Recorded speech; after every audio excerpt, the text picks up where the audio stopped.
Mga kwento ni Felmo.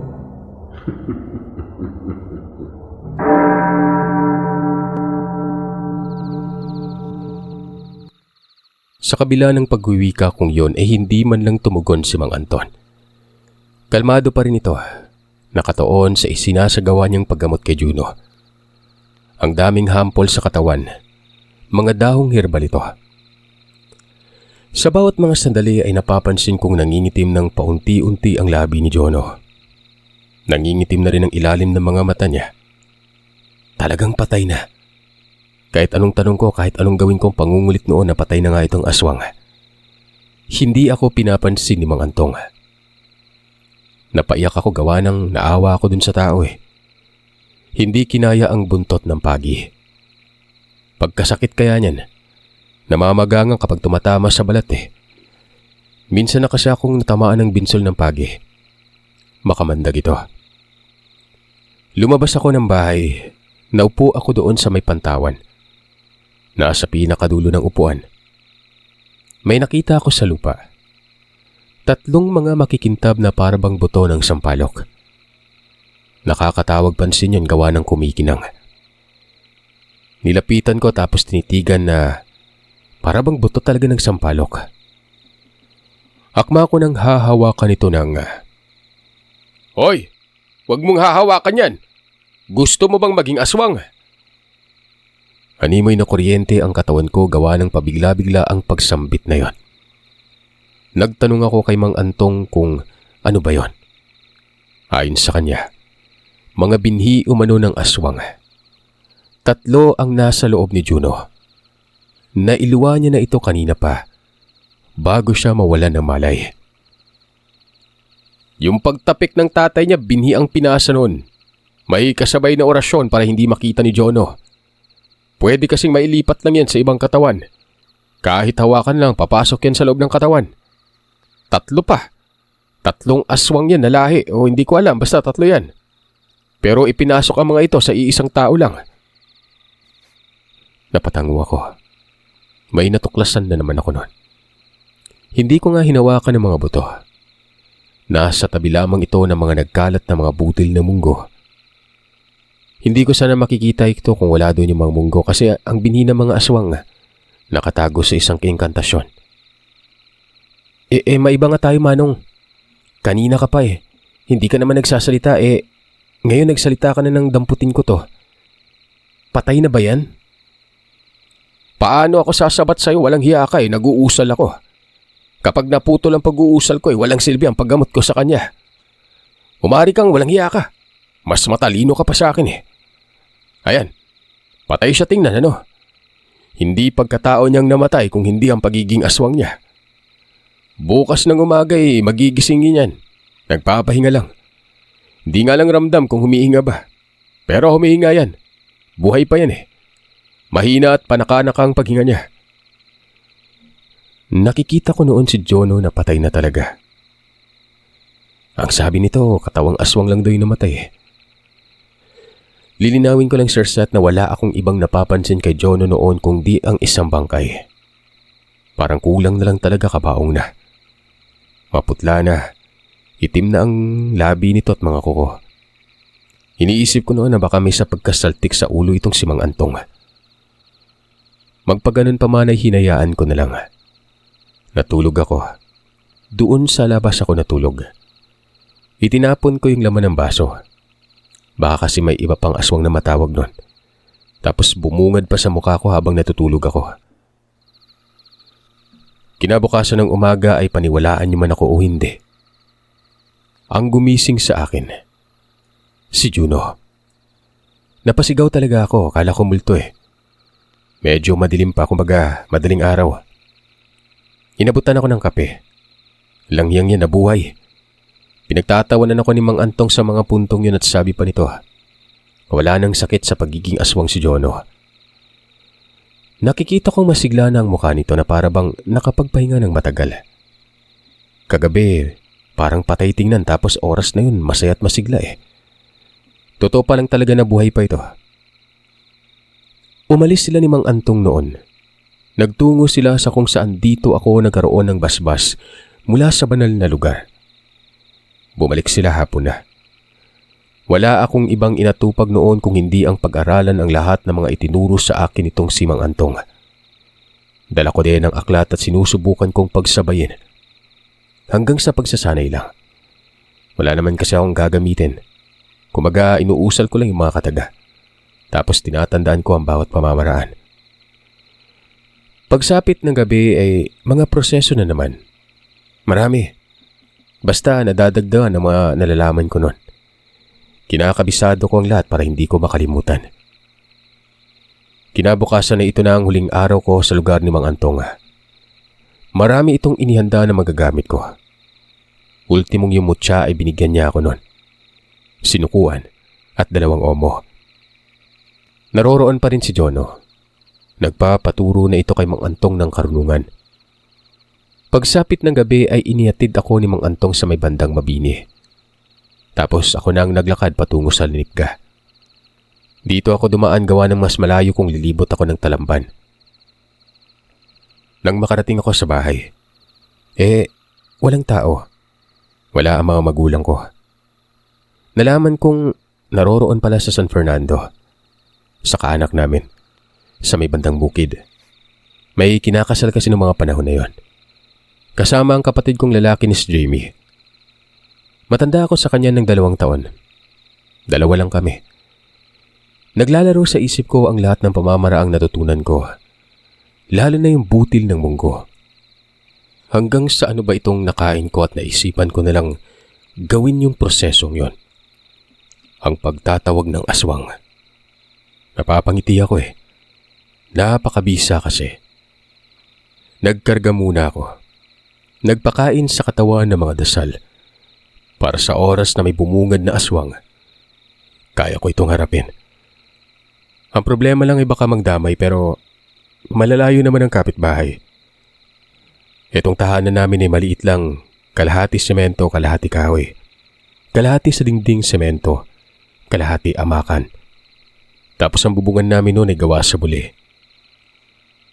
Ayon sa tiyo ko, 3 araw wala sila nanay. Alam din naman nila na gumala ako pero hindi yun mag-aalala sa akin. May tiwala kasi ang mga ito. Tsaka malaki na rin ako.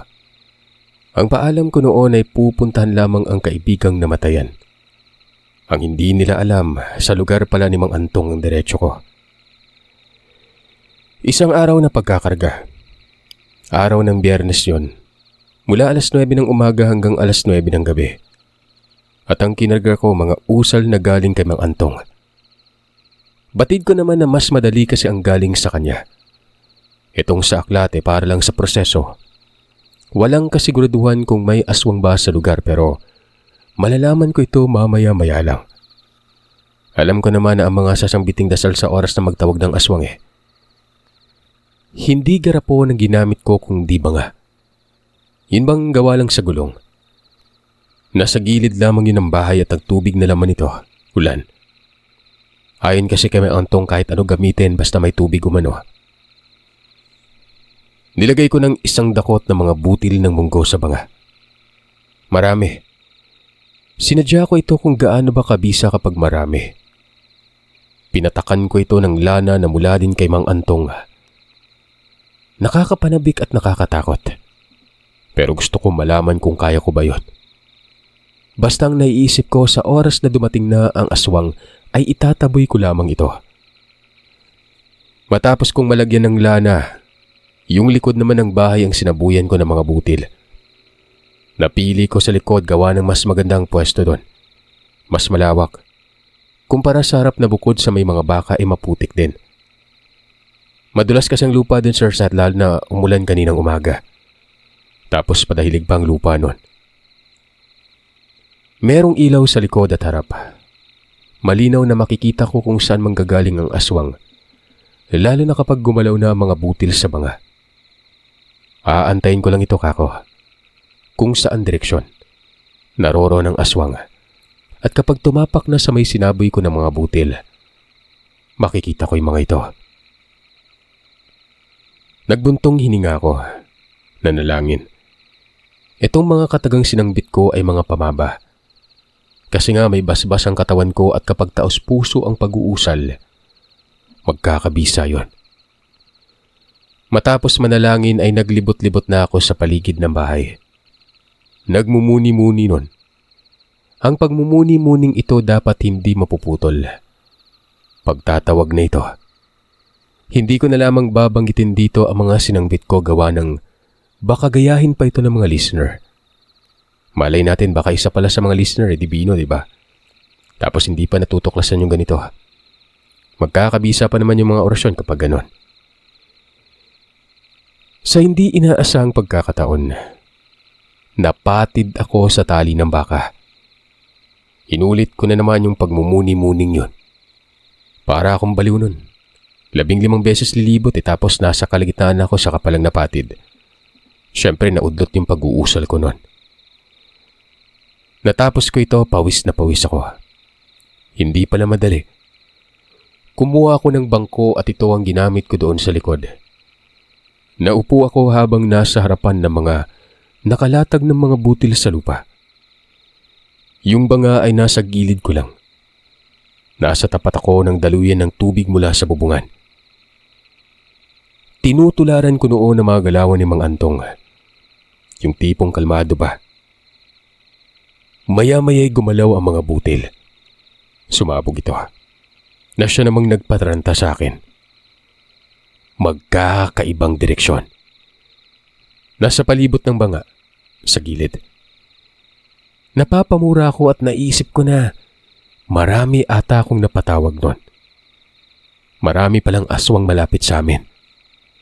Mag-uusal na sana ako ng pangbasag sabay tulak sa banga para matapon ng tubig pero umalinsangan.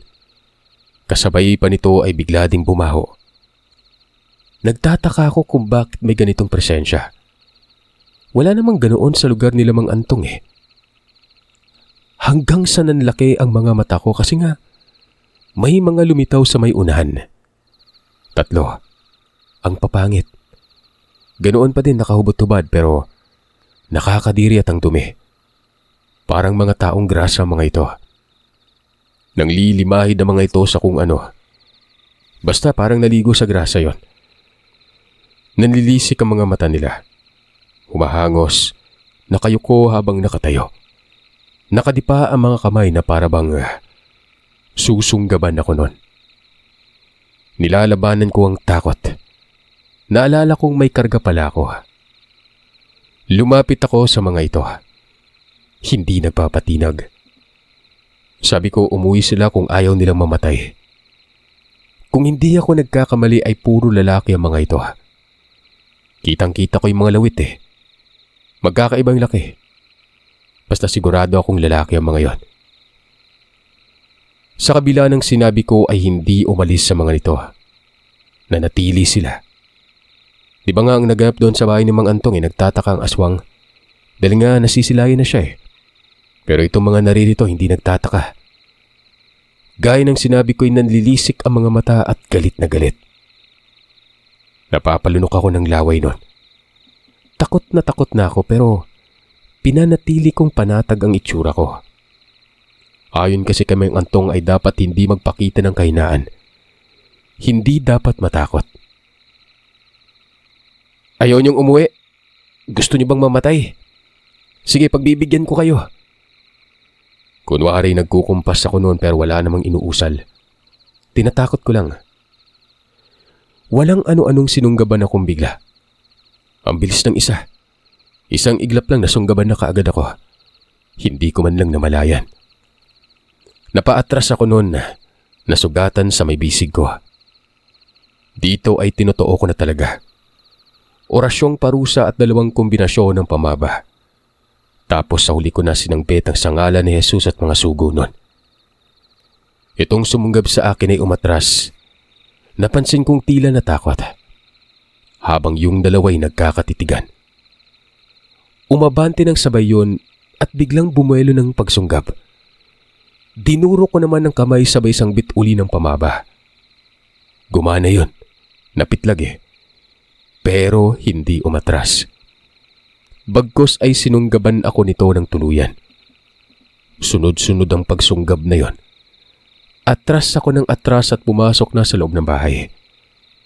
Sa kusina ako dumaan. Sinara ko yung pinto. Nakakakilabot na pag-angil ang maririnig sa labas nun. Ang lakas, nakakabingi. Matinis din kasi yun eh. Kumuha ko ng itak at muling lumabas pero itong itak ay hinipan ko. Pamaba din sa maihip. Para talagang nasa palabas ako nun. May tulad ko ito sa ganun pero hindi ako ang nakakaangat kundi ako ang argabyado. Alam kong lugi ako kahit may itak pa. Sinusundot ko ng itak ang isa. Umaatras ito pero umaamba rin pa ng pagsugod nun. Kako ay sinubukan ko lang gamitin ang natutunan kong panghamon. Tapos dumating sila at wala akong sadyang masama. Papauwin lang kako pagkatapos. Nagsalita ang isang aswang. Ito yung unang sumunggab sa akin nun. Ang sabi nito ay namamahinga daw siya at biglang hindi napapakali. Sinumpong siya sa pagiging aswang habang katabi ang kanyang mga anak. Mabuti na lang at hindi siya nakita. Walang iya ka. Naghamon ka tapos papauwiin mo. Pinaglalaruan mo ba kami? Dagdag nun. Sumabat naman yung isa pa. Ito yung nasa may bandang kubeta namin. Galit din yun. Ako naman abala sa sementeryo. Ngayon napunta pa dito. Walang hiya ka. Hamon, di ba? Patayan na lang. Baguhan ka siguro. Dito na nabagang buntot ko. Hindi ko man lang naisip na pagsisisihan ko palang gagawin ko nun. Napakapilyo ko. Tingin ko'y naiinda nila ang talandro ko. Hindi ko pa kapantay si Mang Antong at hindi ko din naisip yon. Para bang gusto ko nilang tumakbo. Hanggang sa maya-maya nakarinig ako ng pagsigaw. Tinatawag ako. Si Tio Kevin. Nakikita ko siyang papalapit na. Nadudungaw ko kasi ang babaan nun. Nagmamadali pa ito. Sabi ko na nga ba bukod sa mali ako ay may madadamay. Nagmamakaawa ko sa mga aswang kako patawarin nila ako. Hindi na mauulit yon. Pero matapos kong magsalita ay sinunggaban ako ng isa. Dahilan namang nalaglag talaga ako sa padahilig nun. Nabagat ko si Tio. Nakita niyang aswang. Hinablot ako nito. Kinaladkad hanggang sa makarating sa baba. Nasa baba ang bahay nila. Pumasok kami doon. Ang sabi ng Tio ay ano daw ang nangyari at bakit may mga balbal. Aba, balbal pala mga yon. Itong si Tio ay may karunungan nito pero hindi ko lang alam kung aktibo pa ba sa pagkakarga. Pero hindi ako nakapagsalita. Hindi ako sumagot sa tanong niya. Kumuha siya ng itak. Itong asawa niya at 2 anak ay nagsisigawan. Paano ba naman kasi? Nakikita nila sa bintana na pababa ng mga aswang. Mas lalo akong nataranta. Hindi ko na ininda ang mga sugat ko. Mas lamang sa akin ang pag-aalala. Inamin ko kay Tio na hinamon ko yung mga aswang. Na may natutunan kasi ako sa isang albularyo at sinubukan ko ito. Ano? Walang hiya ka talaga. Ano bang nakain mo? Ito ba yung sinasabi ng mga magulang mo sa akin na nawiwili ka dyan sa mga albularyo? Agnes, dyan lang kayo sa etasa. Isara nyo yung mga bintana. May mga aswang na hinamon itong walang hiyang to. Mas lalong nag-iyakan ng pamilya ng Tio. Etong bahay nila medyo nakaangat sa lupa ang silid tapos yung sala nasa baba. Nagsawalang bahala na lamang ako noon. Umusal ako ng umusal ng mga pamaba sabay labas ng bahay.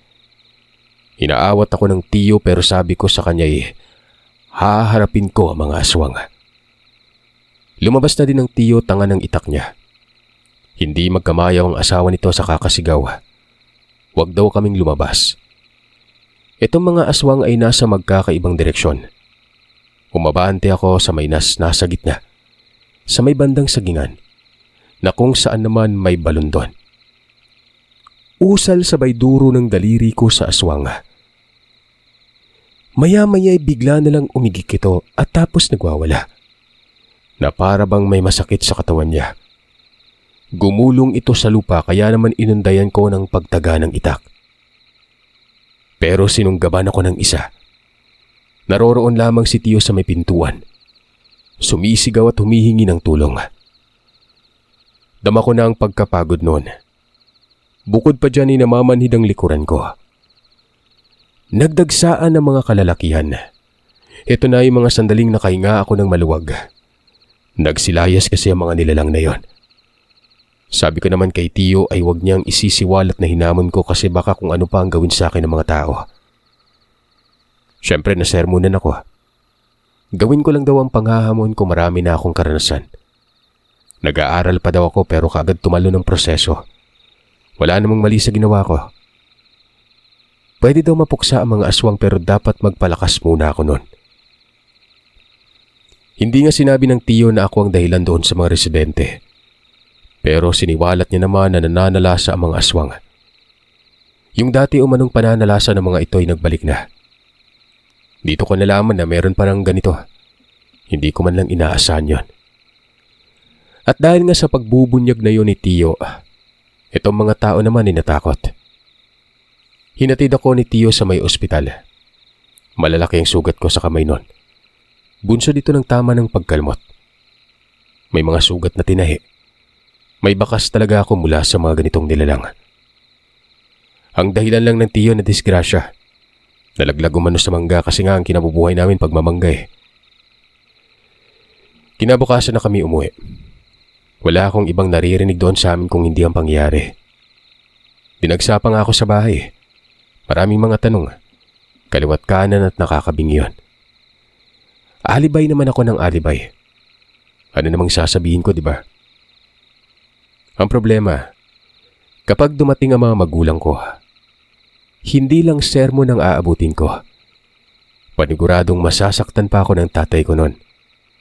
Kahit hindi ko sinasabi sa kanila mga ginagawa ko ng pagkawili sa karunungan at mahihiwagang bagay imposible namang hindi nila napapansin. Lalo't nagtatanong ako lagi kung may mga kakilala ba silang albularyo. Kaya nga dun ko nalaman na may dugo pala kaming ganun eh. Dito hindi pa pala tapos ang mga aswang sa akin. Kahit tinapon ko na yung tubig sa banga, kahit nilinis ko na ang likod ng bahay, inalis ang mga butil na nakalatag sa lupa. Binalikan nila ako. Kinagabihan ay bigla na lang umalinsangan. Wala na akong ibang naiisip kung hindi aswang. At bukod sa alinsangan, bumaho din. Sinara ko ang pinto at bintana. Sa may sala ko. Nag-uusal ako ng pangtaboy at pangparusa. Naririnig kong may umiigik pero iniindang pagtama ko ng talandro. Hindi ko na malaman-laman ang mga gagawin. May mga pamamaraan pa akong natatandaan pero mahabang proseso. Kukulangin ako sa oras kako. Ang ginagawa ko, makikipagharap na lang talaga sa mga ito. Kako sa sarili ko, sa oras na pumasok sa bahay, bahala na. Kumuha ako ng abo, pinahid ko sa itak, kasabay ng mga talandrong pinapakawalan ko. Kinakargahan ko din ng dasal ang itak nun, tapos ay kinakargahan ko ulit ng katawan ko. Sinuot ko pang rosaryo na nasa altar. Diyos ko, tulungan niyo ako. Kasalanan ko ito lahat pero kampon ng dilim yung mga ito eh. Tulungan niyo po akong supilin sila. Sa ngalan ng Panginoong Hesus, mga anghel sa langit at mga santo. Tandang-tanda ko yung mga katagang binitawan ko nun. Pagkatapos ng huling mga kataga, may pamaba. Pero hindi ko na lang sinali din sa dasal na yon. O hindi ko sinali dito sa sasabihin ko. Basta isipin niyong may pamaba at tinaluan ko pa ang orasyon mula sa aklat. Alam kong 3 pa rin ang nilalang na ito sa labas. Dama ko eh. Bukod pa dyan ay naririnig ko yung mga angil nila. Mahihina lang pero nasa magkakaibang direksyon. Ayaw kong humingi ng saklolo kay Tio. Dahil baka ito pa ang sandaling may mangyari na sa kanya. Tsaka nakakaawa yung mga anak at yung asawa niyang si Tia Silya. Umupo ako sa gilid ng pinto. Itong amakan na nasa kusina. Napansin kong may sira yun. Napapamura ako kasi nga nakakita ako ng mga mata. hanggang sa kamay na ang nasilayan ko. Pumasok ito sa sira ng amakan. Inaabot ang tranggador ng portahan. Kumbaga, yung lock ng pinto ay inaabot nun. Walang ano-anong nagkumahog ako noon ng takbo sabay taga sa kamay. Naputol. Umatungal ang nilalang sa labas. Hanggang siko ang naputol ko noon. Gumagalaw-galaw pa ang kamay sa sahig habang sumisirit ang dugo doon. Ano na? Gusto niyo talaga ng patayan, di ba? Hindi niyo ba ako mapapatawad? Alikay dito! Pagkasabi ko noon ay biglang humupyak ng bubong ang buli. Doon sa kusina banda humupyak. Alam kong nasa bubungan ng isa. Pumatong ako sa lamesa at sinundot ko ng itak. Dama kong tumama yon. Umatungal, kumalabog sa may kiliran ng bahay. Bumaba ang nilalang. Gusto kong lumabas pero tingin ko'y pabor kapag nasa loob ako. Walang hiyang yan. Hindi biro yung mga aswang eh. Akala ko kasi ay katulad lamang ni Jono. Pero ang mga naroroon sa lugar, iba palang ugali. Mapangas. Hanggang sa may nagsalita. Tingin ko, ito yung ikalawang aswang na nagsalita kahapon. Hindi daw sila uuwi hanggat buhay ako. Lalo pat nakasugat na raw ako sa kanila. Sinabi ko naman na bakit hindi sila pumasok sa loob ng magkaalaman na. Patungo tayo dyan, Dong. Ang angas mo kagabi, di ba? Mabuti at may mga taong dumating. Ngayon wala nang sasaklolo sa'yo. Alam namin yun kasi nga inaral namin ang lugar dito kanina. Bago kami nagtungo dito sa bahay nyo, nagparamdam muna kami para matakot ang mga tao sa babaan. Wika ng isa. Hindi naman ako umaasa sa tulong ng iba eh. Wala akong pake sa presensya nila. Ako at ako lang. Walang madadamay. Total ako lang naman di ba yung naghamon? Tsaka dapat lang talaga kayong patayin. Mga kampon kayo nagdilim eh. Walang hiya kayo. Parang ang bubuti nyo ako pang lumabas na may kasalanan ah. Matapos kong magsalita ay kumalampag ang silid ni nanay at tatay. Pagkasilip ko, bukas na ang bintana.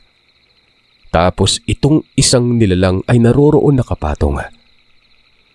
Mabilis kong nilapitan at tinaga pero nakailag. Pumasok yun sa loob ng bahay. Tapos pumasok na rin yung naputulan ko ng kamay. Bumuntong hininga ako. Nag-usal tapos duro sa kanila. Noong mapansin kong naasiwa, doon ko pinagtatataga. Pero nakakailag. Gumanti sila. Napapaatras ako nun. Dinidepensahan kong bisig ko. Namamagana kasi ito. Ang sakit nga igalaw ng isang kamay ko nun eh. Hanggang sa may pumasok pa. Sabi ko sa sarili ko katapusan ko na yata. Magpaganon pa man ay hindi ako natinag. Nagtungo ako sa kusina at kinuha ang bara. Bali itak at bara ng bitbit ko nun. Magaan naman ang bara gawa ng manipis lang ito. Nang akmang susunggab ang isa ay sinibat ko ng bara yon. Tumama, bumaon sa tagiliran ang dulo ng barang ito. Pero hindi sumasapat para mapahina ko yon. Lalo na tatlo sila. Walang ano-ano ay bigla na lang nagsitumbahan ng mga ito. Gumulong-gulong sa sahig na parabang pinuputakte ng mga langgam. Dinig ko din ang pag-ungol na parabang sobrang nasaktan. Nagtataka ako kasi nga hindi naman ako nagpakawala ng talandro eh. Iniisip ko na baka ngayon palang umepekto. Kaya ayun, nagkaroon ako ng pagkakataon na tagain isa-isa. Nagpulasa ng mga yon pero hinang-hina ang katawan. Ang isa ay lumabas doon sa bintana. Pero ganoon na lamang ang panlalaki ng mga mata ko nang makakita ako ng tao na humarang dito. Dalawa sila. Napadaan sa bintana kaya hindi malinaw sa akin. Ang buong akala ko'y mga kapitbahay lang. Baka tinutulungan ako kaya hinayaan ko na lang yon. Ang ginagawa ko ay tinuluyan ko ang isang aswang. Yung nasa kusina. At yun din ang ikalawang nagsalita kahapon. Ulo ang pinuntirya ko. habang yung isang naputulan ng kamay ay dahan-dahang gumagapang at pumanik sa bintana. Hinabol ko yun, pero hindi ko naabutan. Lumabas ako ng bahay at gulat na gulat ako. Itong dalawang tao pala ay walang iba kundi si Jolo at Mang Antong. Yung naunang lumabas, ginagapos nitong binata gamit ang tali ng baka. Yung isang naputulan ko ng kamay, tinatapakan naman ni Mang Antong ang ulo. Takang-taka ko kung paano sila nakarating doon. Hindi talaga ako nakapagsalita. Hindi ko nga mapagtanto na sila pala ito. Kumbaga parang nananaginip lamang ako noon. Hanggang sa... Sabi ko na nga ba susubukan mo eh. Pertigod di mo linti ka. Mabuti na lang at ramdaman ko na nasa peligro ka. Aba, ako ang hiniling mo doon sa paghihingi mo ng basbas, tama ba? Wika ni Mang Antong. Dito na ako nagkaulirat ang sabi ko'y oo. Siya ang hiniling ko na maging katulad ako ni Mang Antong. Ganon din ang paggabay. Kung anong meron sa kanya ay ganon din ako.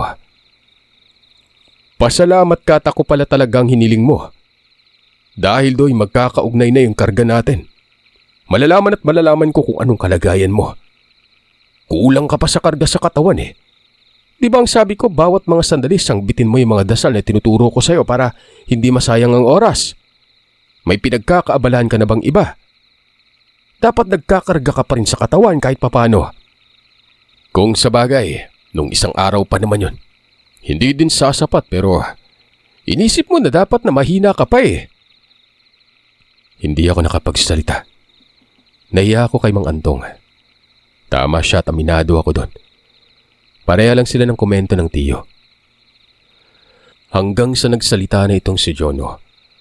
Ayon sa kanya, itong mga aswang daw na ito ay kilala niya. Tao ang punteriya ng mga ito. Ang isa pa nga, lalo na yung naputol daw ang kamay, magnanakaw ng bangkay. Halata naman eh. Natural nang sa mga balbal na manalasa eh. Wala bang magbabago sa inyo? Ikaw ano na? Naputulan ka ng kamay. Kung ako'y nakaharap nyo, lusaw kayo sa akin talaga. Sabi ni Mang Antong. Sumabat yung gapos-gapos ni Jono. Ayon dito hindi na daw siya nananalasa. Nagbago na daw ito noon itong magkaroon na siya ng pamilya. Hindi nga alam ng pamilya nito na aswang siya. Sabi naman ni Mang Antong ay malalaman niya yan mula daw sa mga sandaling ito. Papakawalan ni Mang Antong ito mga aswang. Pero pagkatandaan umano na kapag nalaman niyang nananalasa, tatablahin niya ito. Pinakawalan na ni Mang Antong yung naputulan ng kamay. Kinalagan naman ni Jono yung gapos niya. Mabilis na naglaho ang mga ito at sabi ko naman, napatay ko ang isa at nasa loob ng bahay. Filingero ka. Hindi mo mapapatay yun kung hindi ako dumating. Nakita mo naman sigurong naglulupasay, di ba? Di ba't nasabi ko naman sa'yo ang pamabang ito? Oo nga pala.